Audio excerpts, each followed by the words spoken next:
Pokemon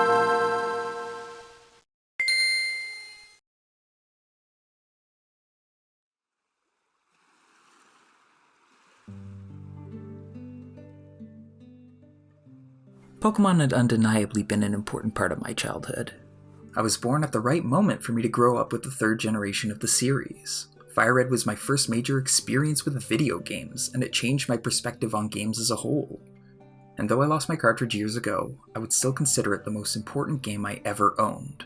Shortly after, I would have my second experience in the series, and what an experience it was. Pokemon Emerald would occupy long car rides, overcast afternoons, and lunch breaks for years. It stuck around when I was learning to read and persisted long after. And yet, despite having grown through Pokemon, and having had these experiences be so formative to my youth, I find myself now completely removed from the series. With Pokemon Blue Mystery Dungeon's re-release being announced, I still don't feel compelled to return or replay the series. And despite the joy and fun Pokemon has brought me, the matter is, I've already said goodbye and come to terms with Pokemon in my own way. There is a sort of generic sentiment within Pokemon that as we grow up, we regard the successive generations as inferior to the ones that had preceded it. But personally, that's never been the case for me. While I had played the third generation first, the fourth generation represents the pinnacle of quality the series had to offer for me.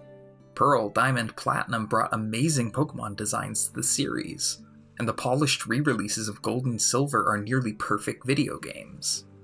Between all the series, I have the most time in this generation. Once more, it's the fifth generation where I finally hit my stride in the series, and when I began taking Pokemon more seriously than ever. But there was a point where a chasm emerged between me and the series, and it came down to the core of Pokemon. Pokemon is fundamentally an exercise in a conservative design philosophy. If it ain't broke, don't change it, and this remained true among the tweaks and temporary gimmicks from generation to generation. And it could be said that the stability of design and the consistency among the mainline entries became the key to Pokemon's brand, and there can be hostility from fans when change is suggested, but I would assert that the mechanical backbone of Pokemon is significantly flawed. The mechanical core of Pokemon is EVs and IVs, the individual hidden statistics that determine how a Pokemon's actual combat statistics develop while leveling. The system was codified and solidified into its modern form in the third generation, and has remained relatively unchanged since. Fifth generation was around the time I began to take online and competitive Pokemon seriously, and as such I came to understand how Pokemon functioned under the hood. The aforementioned EVs and IVs. This was information I couldn't ignore, since it was essential to building viable Pokemon for online matches. Otherwise you'd be stomped in moments. So I began to engage with this problem core of Pokemon. The work of manipulating a random number generator to produce viable Pokemon is time-consuming and boring. Saying it's tedious is an understatement. Once more, the developers had already long since figured out that this was happening, but they embraced this tedious aspect of Pokemon. Rather, they reinforced it with mini-games and cryptic graphs that always hinted at the importance of EVs and IVs. Once more, the culture of Pokemon had already been set in stone, and so the more I engaged with this side of Pokemon, the more I fell out of it.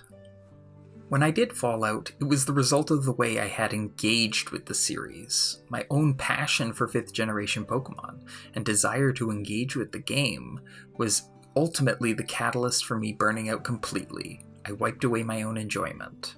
By the time X and Y came out, there wasn't a chance I would engage with the grind again. I had no more desire to engage with Pokemon's deeper systems. So I fell back on the campaign and story as I had in the past, when I was a kid. However, X and Y's campaign was absolutely not the game to do this. X and Y's story was by far the most formula in all the series, and some of the least memorable content in the franchise. And so, after finishing X and Y, I went on a hiatus from Pokemon. And as a result, I missed Omega Ruby and Alpha Sapphire, the remakes of the 3rd generation, the very games that sparked my passion with the series to begin with. And as I realized this, it formed a splinter in the back of my mind. It bothered me. So by the time the 7th generation came around, I grown enough interest once again to approach Sun and Moon, and so I resolved to give Pokemon one final chance to dazzle me again. But the effect wasn't as expected, and ended up being something else entirely. Pokémon Moon, for me, became the swan song of the entire series. As I experienced Pokémon Moon, I came to realize that my concerns were still as valid as they were before, and that I still really couldn't engage with Pokémon with all the passion I had in the past. But as this set in, I came to realize that this was my final Pokémon. This was going to be my last Pokémon adventure, and it sank in. A deep melancholy came to encompass the whole game, and then the experience twisted, and I began to enjoy myself again. It was different now. Every moment of progress had meaning, and it was a step closer to an actual end, a genuine ending to my adventures in this world. And this was luckily the right game for this experience, as Pokemon's biggest change this generation had been to focus on the characters of the story. For the first time in the series, it felt like being on a journey with a party of friends. The central premise of the series had always been that you and your Pokemon were on a journey together, and that other players were also on their own journey as friendly rivals and allies along your path. But this only really ever felt at arm's length, since the games had always had, as I would argue, a cutthroat attitude. But for the first time, Pokemon pulled out all the stops and gave the game the feeling of a full party of characters going on an adventure. Once more, the story was genuinely filled with emotion. In the past, apart from the frustration at loss and the relief at victory, I rarely felt much from the games other than the dopamine joy from the reward cycle. However, Moon had this friendliness, this openness and sadness that I had never felt from these games before. In truth, I was having a blast and was enjoying Pokemon's rather basic story. And as for the story itself, it was the right mix of old elements, subversion of expectations, and new twists that carried the whole story to the end. Pokemon's last hurrah for me was giving me the most heartfelt and meaningful goodbye the series could have. By the end, once the characters were saying their goodbyes, it felt more sincere than the game could have possibly known. The characters were saying goodbye, and so was I. So I put down Pokemon and checked out of the series. Upon reflection, I'm glad I left Pokemon when I did, blessed even, as I could witness Pokemon from the outside and how it would evolve in the time to come. Now, Pokemon had always been product, been merchandise. You'd have to be dumb not to see that. But for me, the mainline Pokemon games had always been placed on a pedestal away from the rest of the Pokemon merchandise. But from the outside I began to perceive it as holistic and homogenized with the rest of the brand. And Pokemon's handholdy and aggressively greedy nature was laid bare for me to reflect on. The mainline games themselves too would change in order to address larger problems within the brand. And by the 8th generation, the games would remove features that every other mainline game had, and eventually resell them at a premium as an expansion. And as for the bank, which had been lingering around since the 3DS days, had become even more necessary with each generation.